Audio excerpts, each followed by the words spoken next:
우리가 읽은 이 말씀에 대한 제목은 4절에 보게 되면 에서가 달려와서 그를 맞이하여 안고 목을 어긋 맞추어 그와 입 맞추고 서로 우니라. 우리는 이 구절의 말씀을 통해서 야곱과 에서가 서로 용서하는 그러한 모습을 우리가 이 구절의 말씀을 통해서 볼 수 있죠. 그래서 오늘 말씀에 대한 제목은 용서 무엇을 가져오는가, 용서가 어떤 결과를 가져오는가를 오늘 우리가 말씀을 통해서 깨닫기를 원합니다. 우리가 읽은 이 본문은 적어도 20년이 더 지난 과거의 문제로 이제 야곱과 에서 형제가 서로를 용서하는 모습을 본문의 말씀은 우리들에게 보여주고 있습니다. 20년이나 지났지만 여전히 풀리지 않은 문제를 가지고 있었던 것입니다. 서로 간에 마음의 상처를 주고받은 것은 그것이 많은 시간이 지났을지라도 여전히 그 마음 가운데는 두려움, 원한, 복수, 미움 등의 부정적이고 공격적인 그런 감정으로 살아있는 것이죠. 여러분, 용서는 우리가 하나님보다 앞서서 용서를 실천하는 것이라 생각합니까? 마태복음 6장 12절 말씀에 보면 이러한 말씀이 있습니다. 제가 읽도록 합니다. 우리가 우리에게 죄 지은 자를 사하여 준 것 같이 우리 죄를 사하여 주시옵고 라는 말씀이 있습니다. 자, 이 구절을 우리가 보게 되면 먼저 우리 서로가 우리의 죄를 서로 용서해야 한다라는 것이죠. 서로가 용서하고, 그리고 우리가 서로를 용서해 준 것 같이, 서로를 이웃을, 내 형제를 용서해 준 것 같이 하나님께서도 저희들의 죄를 용서해 주시기 바랍니다 라는 그런 간청을 하는 말씀이죠. 자, 1편 보면 우리가 용서하는 그런 행위가 하나님의 용서보다 앞서서 이제 선행하는 것으로 읽혀집니다. 자, 조금 전에 제가 말씀을 드렸지만 서로의 죄를 이제 용서하고 하나님께 용서를 구하는 그런 의미의 말씀이죠. 아담과 하와가 불순종했을 때 아담과 하와의 불순종의 죄는 하나님께서 이제 그들에게 가죽 옷을 지어 입혀 주심으로 용서가 되어졌다라는 것을 우리가 창세기 있는 말씀을 통해서 알 수 있죠. 아담과 하와의 죄는 오직 하나님에 의해서만 용서되어졌습니다. 두 번째 경우를 보겠습니다. 가인이 동생 아벨을 죽였는데 창세기 3장 15절 말씀에서 이제 하나님께서는 그의 죄를 용서해 주셨다라는 그런 의미의 말씀을 우리가 볼 수 있죠. 가인에게 표를 주시고 그리고 사람들로부터 죽임을 당하는 것을 면하게 해 주었다라고 하는 말씀이 기록되어 있죠. 자, 죽임을 당하는 것을 면하게 해 주었다라고 하는 것은 죄가 그의 죄를 하나님께서 용서해 주셨다라는 의미로 우리는 받아들일 수 있죠. 아담과 하와, 그리고 가인, 그리고 라반의 경우에서 용서는 인간의 용서 행위보다 먼저 앞선다라는 것을 우리가 볼 수 있죠. 라반과 야곱의 관계에서도 창세기 31장 29절의 말씀을 통해서 알 수 있듯이 하나님께서 이제 라반의 그 꿈에 나타나서 라반을 중재해 주죠. 그래서 하나님께서 이제 라반으로 하여금 야곱을 용서하도록 인도하셨다라는 것을 그 구절의 말씀을 통해서 우리가 알 수 있죠. 그러나 무엇보다도 근본적인 것은 예수님께서 우리의 죄를 용서해 주시기 위해서 십자가에서의 그 죽으심의 그 사건이 우리에게 주어지는 하나님의 용서함의 출발점이 되어지는 것이죠. 우리가 행한 용서보다 선행되는 하나님의 용서입니다. 지금까지 전개된 그 말씀의 핵심은 바로 하나님의 용서가 인간의 용서보다 앞선다라는 것을 우리가 말씀을 통해서 알 수 있죠. 하나님께서 이제 자신의 아들, 독생자 아들 예수 그리스도를 십자가에서 대속의 죽으심을 허락하셨기 때문에 오늘 우리는 하나님의 그 용서를 입은 사람들이 되어지죠. 바로 예수 그리스도께서 십자가에서 우리의 죄를 대속해 주시기 위해서 그 대속의 죽음을 완성하셨기 때문에 우리는 하나님의 그 용서하심을 입은 하나님의 용서를 입을 수 있게 되어지는 것이죠. 그러면 본문의 야곱과 에서의 그 용서는 우리에게 무엇을 보여주는 것이겠습니까? 우리는 본문의 용서를 에베소서 2장 14절에 있는 말씀 가운데 우리의 화평이신 주님. 자, 이 말씀을 인용을 해서 연결시켜서 용서의 중요성, 용서의 그 필요성을 우리가 깨닫기를 원합니다. 그 본문, 그 말씀이 있는 에베소서 본문은 유대인과 이방인 사이에서 하나님께서 예수를 통해서 가져오는 화해를 말씀해 주고 있는 것입니다. 이방인과 유대인 사이에서 그 막힌 담을 허시는, 자, 그런 화해를 가져오는 그런 의미의 말씀이죠. 그 말씀은 더 근본적인 것은 바로 예수 그리스도의 죽음을 통해서 인간의 죄로 막혀있는 하나님과 인간 사이의 하나님의 화해입니다. 에베소서 4장,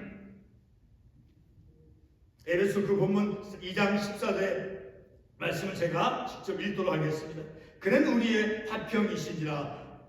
둘로 하나를 만드사 원수된 것 곧 중간에 막힌 담을 자기 육체로 하시고 라는 말씀이 기록되어 있죠. 자, 이 말씀이 바로 야곱과 에서 관계가 회복이 되어지는, 용서가 되어서 회복이 되어지는 그러한 회복의 기초의 말씀이 될 수 있다는 것을 우리는 이 말씀을 연결시켜서 이해할 수 있죠. 자, 예수의 십자가의 죽으심은 유대인들과 그리고 이방인들, 자, 그 유대인들과 이방인 두 집단 사이에 놓여있는 그 적대감을 없애버렸던 것이죠. 자, 이와 동일하게 오늘 본문의 말씀에 있는 야곱과 그 에서의 그 담을, 그 죄로 인해서 막힌 그 담을, 야곱과 에서 사이에 막힌 그 담을, 그들의 관계를 회복시키게 되어진 것, 자, 그것을 바로 우리는 이 에베소서 2장 14절에 있는 이 말씀을 통해서 연결시켜서 이해할 수 있다는 것이죠.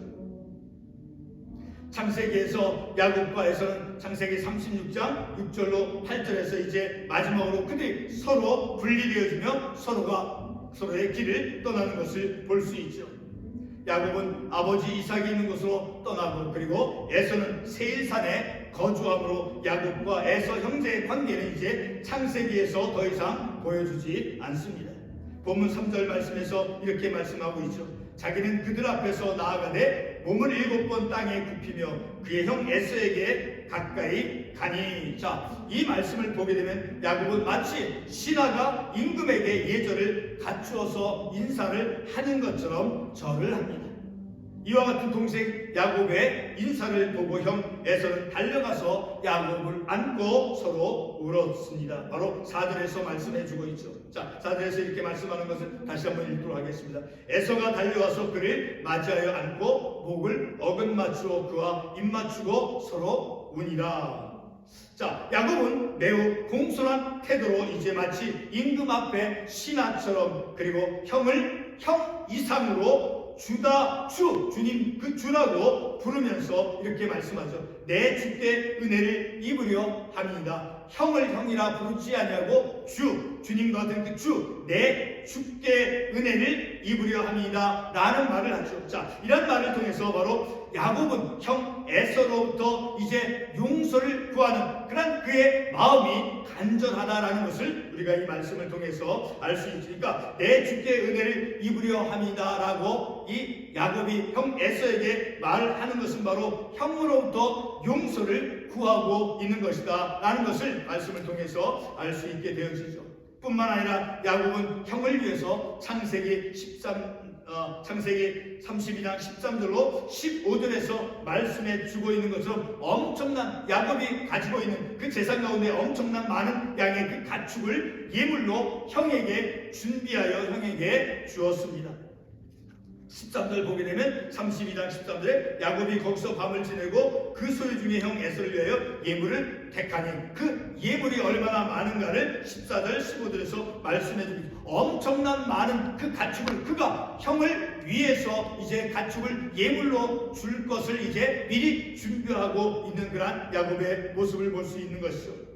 형 에서는 동생이 준비해온 그 예물을 극구 사양했지만 동생 야곱은 이제 5절, 8절, 10절, 11절, 15절에서 말씀하고 있는 것처럼 형을 주라라고 부르면서 형을 형이라고 부르지 않냐고 주라라고 부르고 있죠. 자, 말씀해 보게 되면 특별히 8절에서 보게 되면 에서가 또 이르되 내가 만난 바 이 모든 때는 무슨 까닭이냐. 자, 형 에서가 말했어요. 그랬더니 동생 야곱이 이르되 내 주께 은혜를 입으려 함이니이다. 형 에서를 주다라고 부르고 있는 것을 통해서 볼 때 이 야곱은 형으로부터 용서를 받고자 하는 그런 간절함이 가득했다라는 것을 우리가 이 말씀을 통해서 알 수 있게 되어지죠. 주께 은혜를 입으려 합니다 라고 형 에서를 부를 때 주다라고 부르고 있는 것이죠. 야곱은 진정으로 준비하여 형을 대면하고자 했다라는 것을 우리가 이 말씀을 통해서 알 수 있죠. 형 에서를 대면하는 야곱의 아주 중요한 태도를 본문 10절 말씀에서 볼 수 있죠. 자, 본문 10절에서 어떤 야곱의 태도를 볼 수 있습니까? 10절을 읽겠습니다. 내가 형님의 얼굴을 배운즉 하나님의 얼굴을 본 것 같사오며. 자, 이 말씀을 통해서 마치 형을 보는데, 형을 대면해서 보는데 자기를 향해서 이제 복수하기 위해서, 보복하기 위해서 자기를 추격해왔던 그런 형을 막상 대면했을 때 그 형 에서를 보는 그 모습을 이제 야곱은 마치 하나님의 얼굴을 본 것 같다라고 말씀해 주고 있죠. 다시 말해서 야곱은 자신을 복수하려 했던 그런 두려움의 대상이었던 형을 피해 다녔다가 이제 형을 직접 만났을 때 야곱은 그런 신성한 영적인 체험을 하고 있는 것을 우리가 이 말씀을 통해서 볼 수 있죠. 야곱은 형 에서의 대면 속에서 눈물과 그리고 은혜와 감사와 기쁨을 그가 드러냈죠. 그러니까 용서되어지는 그 순간에 그 야곱은 또 에서는 어떤 것을 경험했느냐? 은혜와 감사와 기쁨, 그것을 그들이 경험했다라는 것이죠. 바로 용서가 가져다 주는 그런 유익이다라는 것이죠. 하나님께서 야곱과 에서에게 베풀어주는 그런 하나님의 참된 용서의 장면을 그 구절의 말씀을 통해서 볼 수 있죠. 에서는 동생 야곱을 20년 이상 넘게 복수하기 위한 그런 시간을 가졌습니다. 얼마나 에서의 마음에 미움과 그리고 복수하고자 하는 마음이 강했겠습니까? 그러나 오랫동안 쌓여온 그런 용서받지 못한 마음의 그 강도가 얼마나 되었을지라도 하나님께서는 에서의 그 마음을 주장했습니다.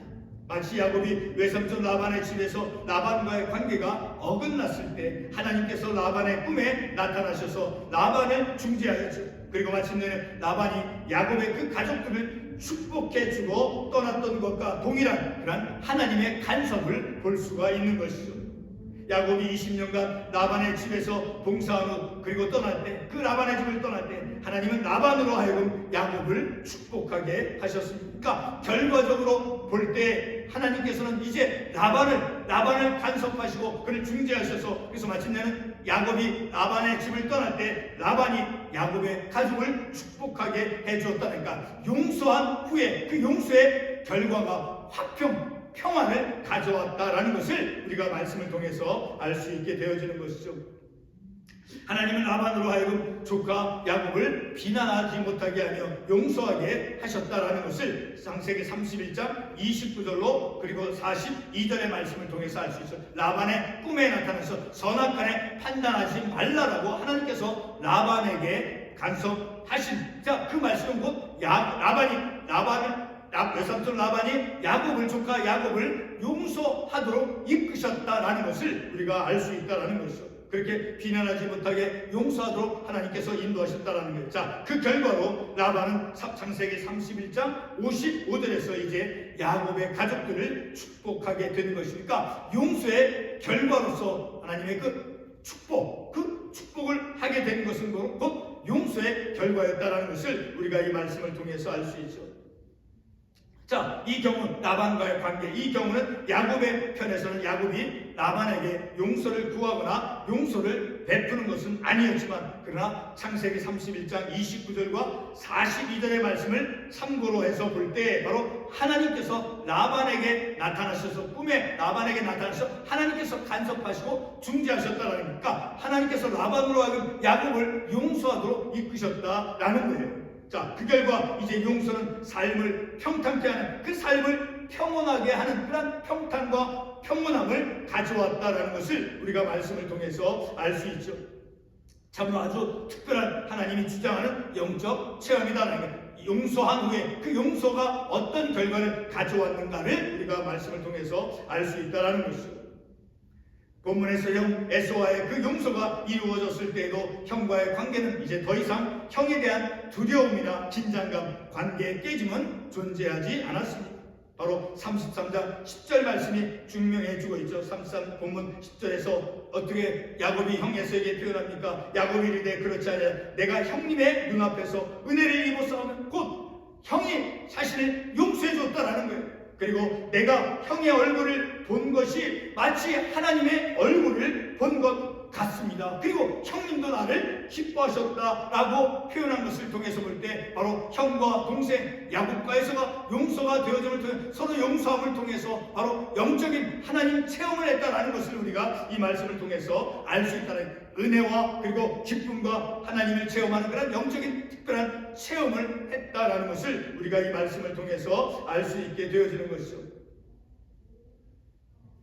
이렇게 이제 야곱과 에서가 서로 그 형제가 이제 용서한 후에는 더 이상의 그들의 관계는 깨어진 관계가 아니었다라는 것을 우리가 이 말씀을 통해서 알 수 있죠. 자, 서로가 용서를 이룬 후에 이제 야곱은 무엇을 경험했습니까? 다시 반복해서 말씀을 드리면 10절에서 바로 하나님을 배운 것 같은 그런 하나님 체험, 특별한 영적인 체험, 은혜를 누리고 기뻐하는 형도 기뻐하는 그런 특별한 영적인 체험을 했다라는 것이죠.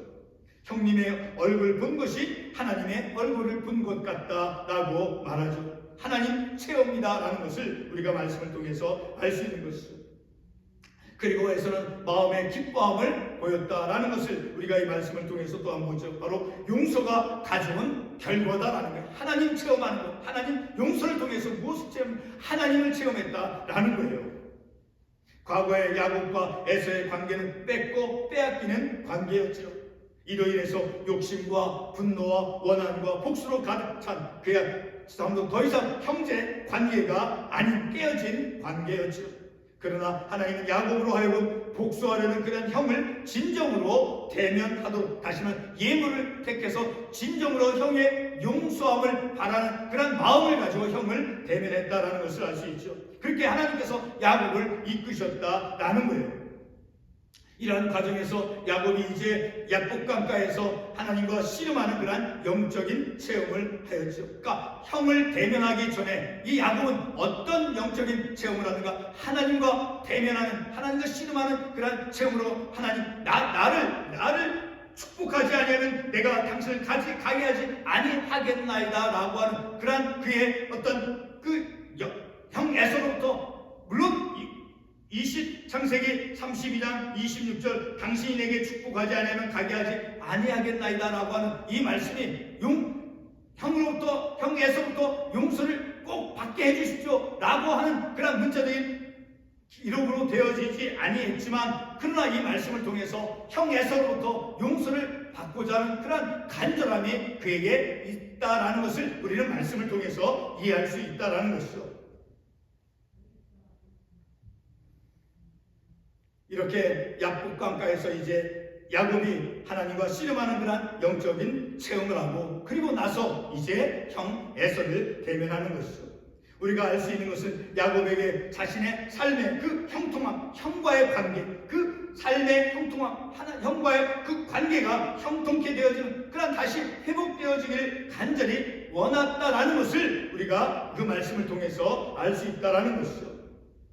복수하려 했던 그런 에서와 그 에서, 형이 자신을 이제 복수하려고 쫓아오는 그런 형 에서를 피하는 그 야곱의 피신, 그리고 다시금 아버지 집에 이제 안전히 돌아가기를 소원했던 그 야곱 사이에 일어난 그 용서, 자신을 이제 복수하려고 찾아오는 그런 형, 그리고 야곱은 아버지 집에 평안하게 가고자 하는 그런 야곱과 에서 사이에서 일어난 그 용서는 하나님께서 역사했다라는 것을 우리는 확신할 수 있죠. 창세기 36장 6절로 7절에서 야곱과 에서는 이제 서로가 자신의 그 소유의 풍부함을 이루고 평안하게 떠납니다. 바로 용서한 이후에 그들에게 무엇이 주어진 더 이상 긴장과 그 미움, 그런 관계가 아니라 서로가 서로를 축복하며 이제 서로 울고 그런 평안하게 그들의 삶이 서로 분리되었다라는 것이죠. 이것이 야곱과 에서의 마지막 삶의 장면이죠. 오늘 우리가 본문의 말씀을 통해서 받을 수 있는 교훈이 무엇입니까? 바로 용서는 때로는 긴 시간을 요하는 것입니다. 그러나 용서는 마침내 이루어지며 서로의 인생길을 평온하게 만들어 준다라는 것을 우리가 이 말씀을 통해서 깨닫는 것입니다. 기도하겠습니다.